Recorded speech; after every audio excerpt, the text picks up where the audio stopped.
Yes, it's here. The Bitcoin is under a ransomware attack. If you are an active investor who is worried about the constant decline in Bitcoin, then this video is just the right place for you.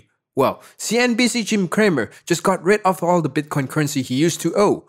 Not only that, but he came out quite vocal about the reasons and concerns that made him do it.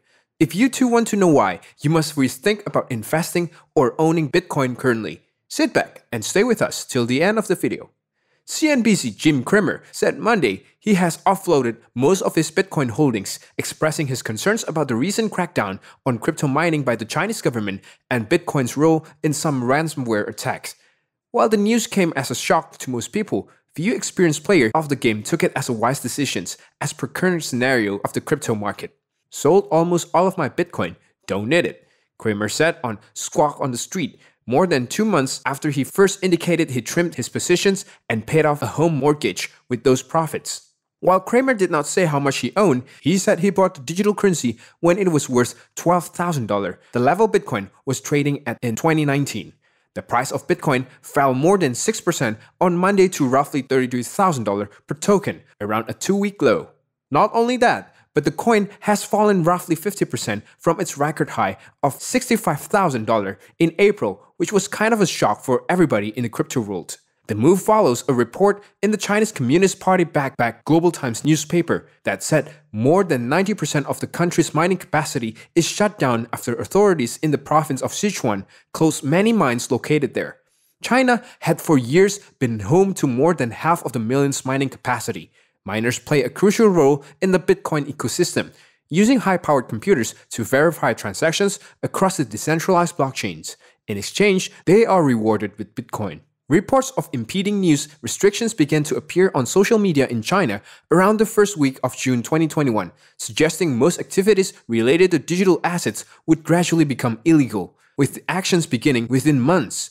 As usual, while some noted these rumors usually had some grounding, in fact, others dismissed it as simply more scaremongering.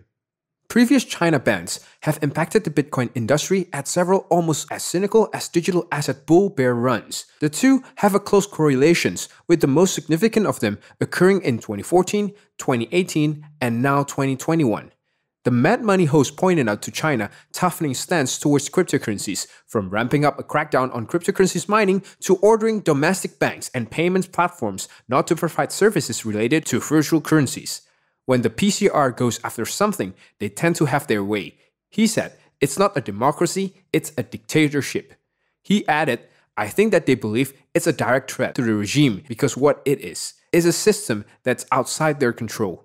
Cramer also blamed a string of recent cyber attacks, which have been a stark reminder of the unregulated nature of Bitcoin and other cryptocurrencies. Cramer, who has previously described his Bitcoin ownership as an alternative to cash positions, said Tuesday he also harbors concern about how the US government will approach the world's largest cryptocurrency by market value in light of the Colonial Pipeline attack. During that attack in April, the Colonial Pipeline was hit with a ransomware attack, which led to gas shortages and outages up and down to East Coast. Shortly after, JBS, the largest meat supplier, announced that it was the victim of a similar hack. In that cyber incident, which in May disrupted gas supply in the southern US, the company paid 5 million ransoms in Bitcoin to the hackers. US law enforcement was able to claw back 2.3 million of that payment. In our country, I think it's outside our control when it comes to ransomware, and I doubt that Colonial is the first company to pay the ransomware. I think they're the first that almost shut down the East Coast, Cramer said. I think the Justice Department and the FBI and the Federal Reserve and Treasury could coalesce and say, "Okay guys, if you pay ransomware, we're going to go after you." Shortly after Colonial, another ransomware group targeted the world's largest supplier of beef. That company, Brazil's JBS, paid the hacker $11 million. Looking at these two headwinds for Bitcoin, Cramer said, "I'm saying this is not going up because of structural reasons." The BTC token price, and more importantly, the network's hash rate, has continued to plummet following a series of Chinese government's actions. These actions, in the form of restrictions on financial services and digital assets mining, follow rumors that most, if not all, digital asset activity would become illegal in China soon. Prices for BTC and most other digital assets have dropped by around 20% in the past week as the news spread. BTC's network hash rate fell from an all-time high of 180.666 terahash per second on 14th May to 120.46 terahash per second at press time, its lowest point since November 2020, although at that time it was increasing. This is significant as China has long been a major hub for digital asset mining activity.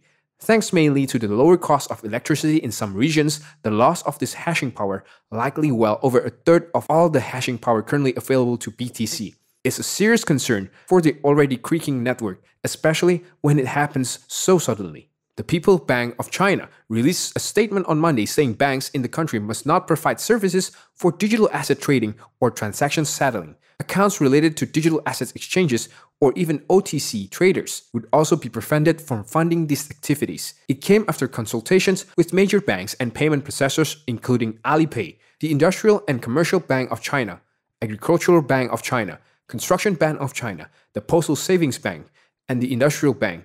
These institutions follow up with the statements of their own telling customers to halt digital assets trading activities.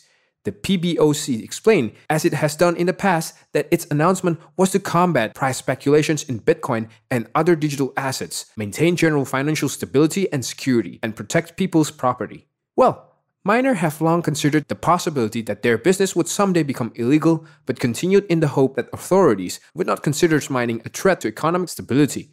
But after the restrictions from the Chinese government, the future of mining and crypto is a question mark. Well, that was all for today's guys. Thanks a ton for watching. Let us know how you liked it in the comment section. Also, don't forget to subscribe to our channel and stay tuned as we bring more intriguing contents to your screens. Till then, stay tuned and hustle hard. Peace.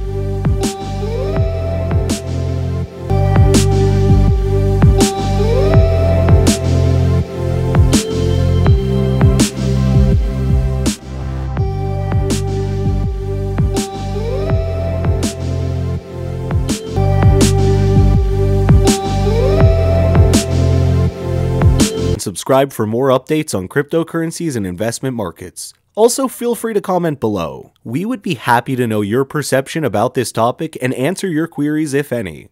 We will come out with more videos, so stay tuned.